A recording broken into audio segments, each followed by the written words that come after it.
Il y en a un avec qui ça s'est pas bien passé, c'est Robert De Niro. Vous dites, vous n'étiez Oui. pas du Mais tout à oui, l'aise. Alors, mais c'est là, je le savais, j'aurais dû le savoir. J'ai une immense admiration pour Robert De Niro, acteur incroyable, et il est Immense. connu, notoirement, pour être pas très généreux en interview. Tout son talent, toute son énergie, perdre 10 kilos dans Raging Bull et puis reprendre 20 kilos pour faire Jack LaMotta à 50 ans, et il sait faire ça. Se sacrifier, être d'une générosité incroyable. Les interviews, je crois que ça le gonfle.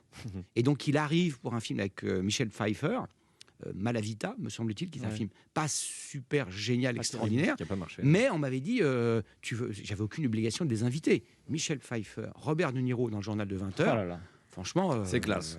Voilà, ça le fait. Ouais. Et donc ils viennent. Il avait le New York Times plié dans son pantalon. Il s'intéressait très modérément à l'interview.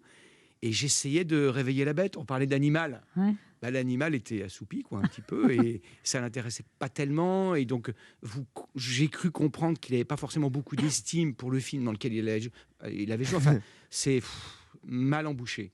Donc ça va. Et vous avez quelques minutes, quelques lambeaux de la vie et de la pensée de Robert De Niro et de Michel Pfeiffer. Puis eux-mêmes se regardaient en chien. Enfin, ils étaient plus froids l'un avec l'autre que moi avec vous, alors que je suis séparé par un plexi. Vous n'avez pas demandé You fuck my wife. You fuck my wife, voilà. J'ai fait, you fuck my wife. À un moment, Are j'ai you fait dire, talking to Are me? you talking to me?